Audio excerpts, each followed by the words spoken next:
Hello hello नमस्कार। स्वागत है आपका वानखेड़े रिव्यू एंड एनालिसिस में। आज का टाइटल है scam 1992 the Harshad Mehta story, जो कि हिंदी वेब सीरीज है और स्ट्रीम हो रही है सोनी लिव पर 9 अक्टूबर 2020 से। कुछ सब्जेक्ट बड़े ड्राई होते हैं और उनमें कोई भी एंटरटेनमेंट क्वेश्चन हमें नजर नहीं आता। कुछ व्यक्ति और घटनाओं के बारे में हम ऑलरेडी वाकिफ होते हैं, इसलिए वैसे भी हमारा इंटरेस्ट कम हो जाता है। और जब इनके ऊपर कोई ये कहता है कि वो फिल्म बना रहे हैं तो हमें समझ में नहीं आता कि उसमें वो इंटरेस्टिंग कैसा कुछ ढूंढ लेगा, कैसे बना पाएगा इतने डिस्कस्ड और डिजेक्टेड और डिसेक्टेड सब्जेक्ट पे कोई इंटरेस्टिंग फिल्म। ये हम सोचते ही रहते हैं और ऐसे में मणिरत्नम जैसे बना लेते हैं धीरूभाई अंबानी की बायोपिक गुरु।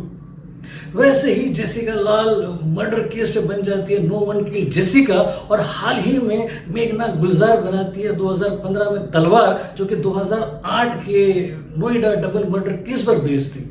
यानी इन सारे सब्जेक्ट्स में अगर आप देखोगे तो फिल्में बनने से पहले ये सब्जेक्ट बड़े ही लाइफलेस, बड़े ही मंडेन और ड्राई नजर आते थे। लेकिन जो विजनरी और एक्सपर्टीज के साथ डायरेक्टर इन फिल्मों में अपने रंग भर देता है तो वही क्रिएटिविटी यूनिवर्सली एक्सेप्टेबल क्रिएटिविटी हो जाती है। और वही हाल हुआ है scam 1992 the Harshad Mehta story में, जिसके बारे में हम सारे जानते हैं, जिस स्कैम के बारे में हम सारे जानते हैं, लोग के बारे में सारे जानते हैं, उस कैरेक्टर के बारे में सारे जानते हैं। लेकिन जब एक एक्सपर्टीज और नई एनर्जी के साथ एक visionary director Hansal Mehta types का जब उसमें अपने रंग भर देता है, अपनी एक्सपर्टीज के साथ उस कहानी को नए तरीके से आपके सामने लेकर आ जाता है, तब आपको समझ में आ जाता है कि यार ये तो इंटरेस्टिंग ही नहीं, बहुत कमाल की थ्रिलिंग और जॉ ड्रॉपिंग स्टोरी है।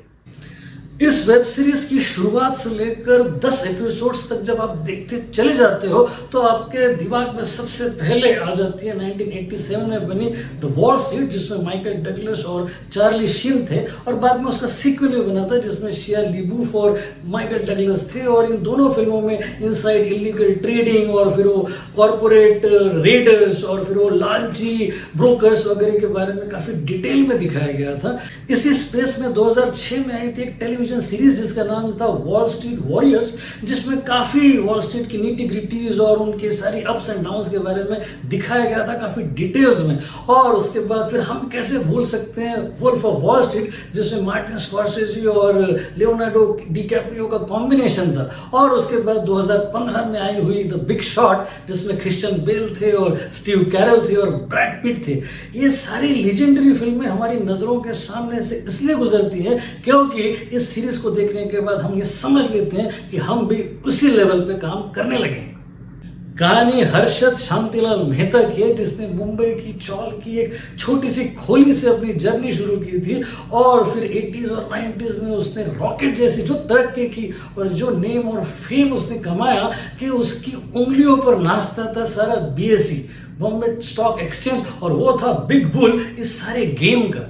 उसकी कहानी बेस्ड है सुचिता दलाल और देबाशीष बासु जैसे दो फाइनेंशियल विजार्ड्स की एक किताब पर, जिस किताब का नाम है the scam, who one, who lost, who got away. वो किताब काफी पॉपुलर है और जितने पॉपुलर हर्षद मेहता है उतने ही पॉपुलर सुचिता दलाल भी थी, जिसने इतने बड़े सिस्टम और इन ताकतवर लोगों के खिलाफ सबूत इकट्ठा करके इस बड़े स्कैम को उसके रिजल्ट तक पहुंचाया था।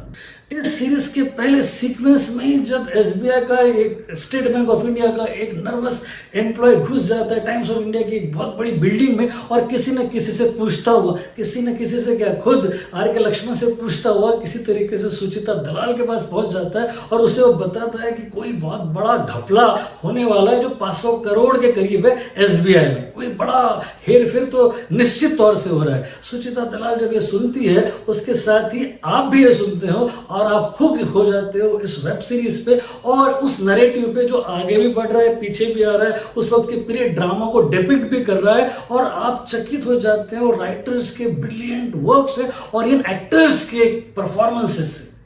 एक कैरेक्टर जिसने अपनी जर्नी कांदिवली की चौल से शुरू करके वर्ली के सी फेसिंग पेंट हाउस तक की, लेकिन इस जर्नी में जितने भी फेलियर्स और जितनी भी कठिनाइयां आई उसको उसने बड़े ही पॉजिटिविटी के साथ लिया। और इस पूरी जर्नी में उसको कई लोग टकराए, कई इंटरनेशनल नेशनल बैंक के एम्प्लॉयज़, उसके अलावा गॉडमैन, उसके अलावा ब्यूरोक्रेट्स, उसके अलावा पॉलिटिशियंस, ये सारे टॉप ब्रैकेट के लोग भी टकराए, नीचे के तबके के लोग भी टकराए। और उसने इन सारों से सीखा, उसने उन्हीं के पास से उन्हीं पर फेंके और वो शीर्ष पर पहुंच गया अपने टैलेंट और अपनी मेहनत के बल पर। कहानी का लिखान इतना मजबूत है कि कहीं पर भी वो डाइवर्ट नहीं होता है, कहीं पर भी आपको वो हर्षद मेहता को ग्लोरीफाई करते हुए नहीं दिखाई देता है और ना ही उसकी छवि को नीचे लाने की कोशिश करता है। यानी कि इतना न्यूट्रल, अपॉलिटिकल और ऑनेस्ट विवरण है और सारा डिस्क्रिप्शन है हर्षद मेहता का।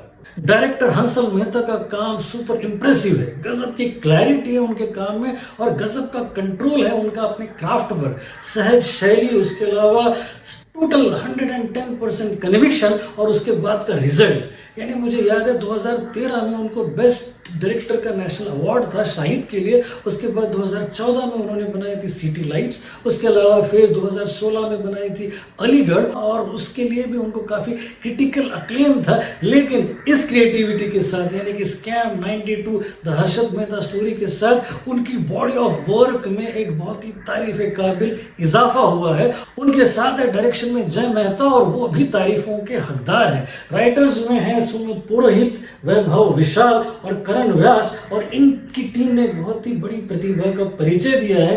इतने गंभीर विषय में इतनी सहजता और आत्मीयता लाना कोई इनसे सीखे। टाइटल ट्रैक और बैकग्राउंड स्कोर सुपर अमेजिंग है। और फिर कलाकारों के क्या कहने, कास्टिंग डायरेक्टर मुकेश छाबरा ने ये फिर से जता दिया है कि क्यों वो इस देश का सबसे बड़ा जौहरी है अच्छे कलाकारों का चयन करने में। प्रतीक गांधी ने किया है हर्षद मेहता का कैरेक्टर जो अपने आप में केस स्टडी है, उसने बता दिया है कि क्या अच्छी एक्टिंग होती है। और मैं कहता हूँ कि गुजराती सिनेमा का ये सारी दुनिया के लिए सबसे बड़ा गिफ्ट है। को स्टार्स में है सुचिता दलाल के कैरेक्टर में श्रेया धनवंतरी और फिर है निखिल द्विवेदी, चिराग वोरा, शारिफ हाशमी, के रैना, रजत कपूर, सतीश कौशिक, विवेक वासवानी, अनंत महादेवन और केविन दवे और बाकी भी बहुत सारे। लिस्ट खत्म ही नहीं होती इस एंसेम्बल स्टारकास्ट में और सारे ही लोगों ने सोना किया है अपनी अपॉर्चुनिटी का। सारे डिपार्टमेंट्स इतने पुख्ता और उम्दा है कि हमें खुशी होती है कि हमारे पास हंसल मेहता जैसा डायरेक्टर है जो कहानी की अंतरात्मा भी जानता है, उसकी उड़ान भी जानता है और अपनी ईमानदारी की हद भी जानता है। Super super impressive, 5 stars, go for it.